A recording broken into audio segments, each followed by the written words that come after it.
واتقوا الله لعلكم ترحمون الحمد لله رب العالمين.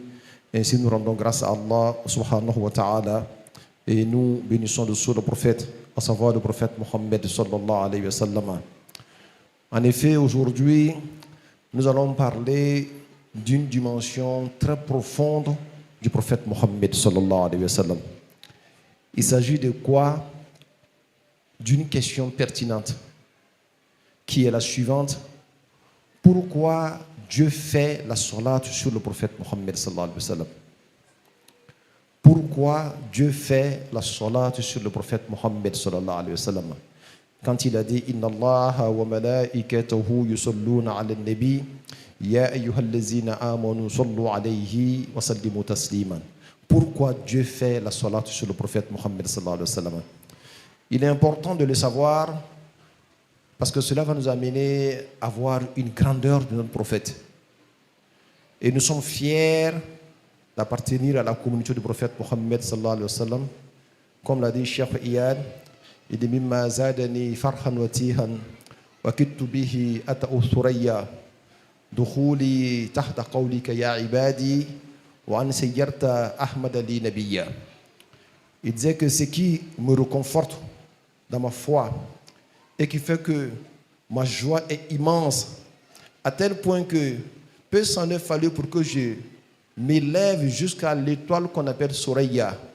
Il dit c'est le fait que Dieu m'a mis du nombre de ses serviteurs quand il a dit Ya ibadi, oh mes serviteurs. Nous ne sommes pas les serviteurs de Shaitan ou d'un morceau de bois.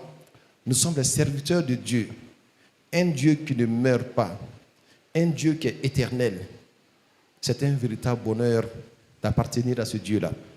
Mais aussi du fait qu'il ait choisi le prophète Mohammed pour nous comme étant notre messager. Nous ne sommes pas de la communauté de Sayyidina Moussa ou Sayyidina Isa ou Ibrahim ou Nuh. Nous sommes de la communauté de la plus grande de la créature, le plus noble des prophètes, à savoir le prophète Mohammed sallallahu alayhi wa sallam. Ce prophète-là, Dieu nous exhorte de faire de lui un modèle. Quand il a dit laqad kana lakum fi rasulillahi uswatun hasana liman kana yarju Allaha wal yawmal akhir wa dhakara Allaha kathira. Vous avez dans la personne du prophète Mohammed un modèle parfait. Vous savez, aujourd'hui, nous manquons de références et nous manquons de modèles. Alors que Dieu nous a déjà offert un modèle. Il nous a déjà donné une référence. Cette référence-là qui est le prophète Mohammed sallallahu alayhi wa sallam, de qui tous les autres prophètes et tous les autres saints tiennent ce qu'ils ont comme grandeur spirituelle, ce qu'ils ont comme, j'allais dire, bonté. Tout cela est puisé dans la source mohammedienne. Il est important de savoir un tant soit peu certaines grandes valeurs du prophète Mohammed sallallahu alayhi wa sallam. Il est opportun, il est même urgent. Et toujours nous disons Inna Allah wa malaikatahu yusalluna ala nabi. Dieu lui-même et ses anges et les croyants font la salat sur le prophète Mohammed sallallahu alayhi wa sallam. Mais pourquoi Dieu fait la salat sur le prophète Mohammed sallallahu alayhi wa sallam? Et comme vous le savez très bien, même un être humain, pour prier sur lui, il faut qu'il meure. Quand tu n'es pas mort, on ne prie pas sur ton corps. Et quand on prie avec quelqu'un, on ne prie pas avec lui en face de lui.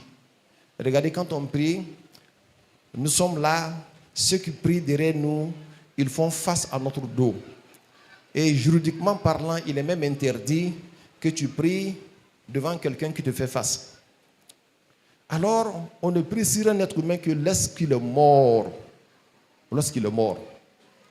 Mais il y a une autre dimension que Dieu veut nous faire comprendre à partir de cela.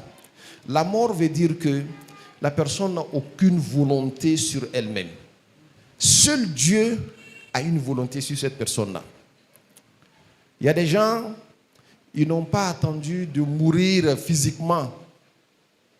Ces personnes sont mortes déjà en Dieu pendant leur vie. Et le plus noble, le plus grand de ceux qui ont pénétré cette dimension-là, il s'appelle le prophète Mohammed sallallahu alayhi wa sallam. Il n'a pas eu besoin de mourir pour taire en lui toute sa volonté et ne faire que la volonté d'Allah subhanahu wa ta'ala. Pendant même qu'il vivait, il était déjà mort. Mais il s'agit d'une mort spirituelle. C'est mourir en Dieu. Quand on n'a plus de volonté en face de la volonté de Dieu, quand on a plus de vision en face de la vision d'Allah subhanahu wa ta'ala, quand on a plus de force en face de la force d'Allah subhanahu wa ta'ala, en ce moment-là, on ne vit plus pour soi-même. On vit pour Dieu parce qu'on est mort en Dieu.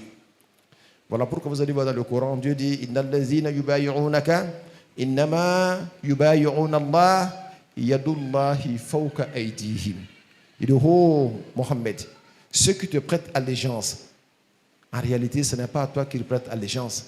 C'est à Dieu qu'ils prêtent allégeance. Parce que toi, tu es mort, tu n'existes même pas. Les gens voient une forme apparente, une forme humaine. Mais derrière cette forme humaine-là, ce n'est que la volonté de Dieu qui est là. Si on te tend la main, on aura tendu la main au Tout-Puissant Allah. Donc, du coup, te tendre la main, c'est tendre la main au Tout-Puissant Allah subhanahu wa ta'ala. Le prophète Mohammed sallallahu alayhi wa sallam, il a atteint cette dimension depuis son état spirituel. Et comme vous le savez très bien, il a été la première créature d'Allah subhanahu wa ta'ala. Tout ce que les anges savent en termes d'invocation, en termes de louange, eux tous l'ont appris à partir de l'esprit mohammedien, que les gens appellent Al-Haqiqatul Muhammadiyya. Cet esprit-là, quand il a pris la forme humaine, alors en ce moment-là, les êtres humains l'ont connu, mais quand ils l'ont connu, ils ont vu en lui comme une boîte dont seule la volonté d'Allah subhanahu wa ta'ala se manifeste dedans. Mais c'est justement la raison pour laquelle Dieu nous demande de le ressembler. Quand il dit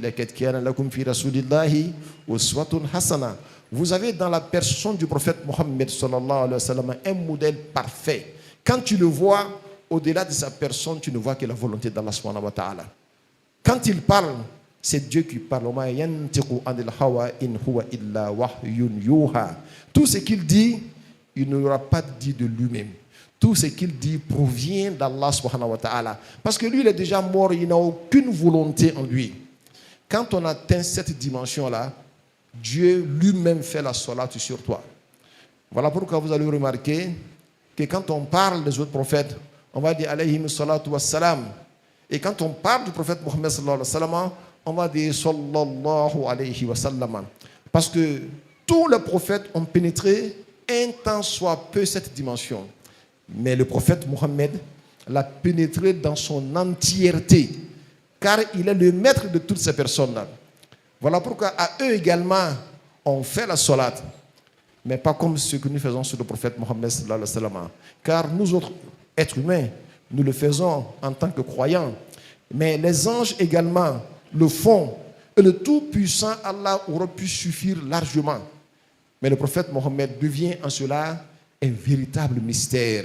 Quand tu le regardes, tu vois un aspect, mais derrière cet aspect-là, il y a quelque chose que Dieu seul connaît. C'est pour cela qu'il disait Fawallahi la ya'rifuni haqqan siwa rabbi. Il dit en réalité, nul ne me connaît si ce n'est le Seigneur qui m'a créé. Alors ce modèle-là, il est un modèle parfait, non seulement pour les êtres humains, mais aussi il est un modèle parfait pour les anges. Il est un modèle parfait pour l'existence tout entière. Et son modèle devient automatiquement une grâce et une miséricorde. Et Dieu dit وَمَا أَرْسَلْنَاكَ إِلَّا رَحْمَةً لِلْعَالَمِينَ وَمَا أَرْسَلْنَاكَ إِلَّا رَحْمَةً لِلْعَالَمِينَ. Alors, chers fidèles, soyons fiers de notre prophète. Et faisons tout pour le ressembler. Et c'est là, ça s'obtient avec beaucoup d'invocations d'Allah subhanahu wa ta'ala. Ça s'obtient avec beaucoup d'invocations d'Allah subhanahu wa ta'ala. Et voilà pourquoi Dieu dit Man kana yarjullaha wa zakarallaha kathira. Celui-là qui a placé tout son espoir en Allah subhanahu wa ta'ala, mais il l'aura fait en invoquant très souvent Allah subhanahu wa ta'ala. Parce que celui qui invoque Allah subhanahu wa ta'ala, il est fait depuis dans un premier état qui est un état de manque de concentration. Tu vas voir quelqu'un qui est en train de faire La ilaha illallah, la ilaha illallah. Tu dis, mais il est en train de danser. Mais le fait de le faire, il est mieux que toi qui ne le fais pas.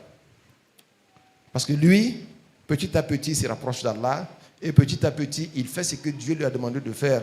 Et le prophète disait, Afdalu ma qultuhu ana wa nabiyyuna min qabli la ilaha illallah. La meilleure parole que j'ai dite, moi et les prophètes qui m'ont précédé, est bien la ilaha illallah.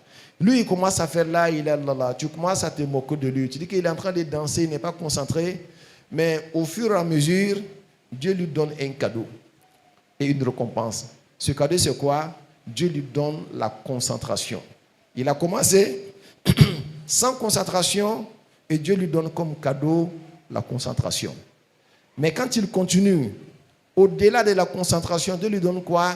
La présence de Dieu. Il sent maintenant la présence de Dieu.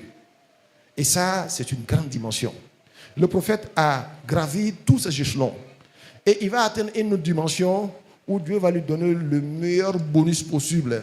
C'est quoi? C'est l'anéantissement en Dieu. C'est-à-dire qu'il perd sa volonté dans celle d'Allah subhanahu wa ta'ala. Quand tu atteins ça, c'est dans ce moment-là que tu commences à faire du prophète Mohammed un véritable modèle. Nous prions Allah subhanahu wa ta'ala que notre communauté musulmane puisse comprendre ces valeurs-là et comprendre que la seule chose qui plaise à Allah subhanahu wa ta'ala sur terre, c'est l'invocation de Dieu. Et le prophète l'a dit dans un hadith al-Qudsi, quand Dieu a dit Ad-dunya mal'ounatun wa mal'ounun ma fiha siwa zikrillahi wa ahlillahi wa ma walahu.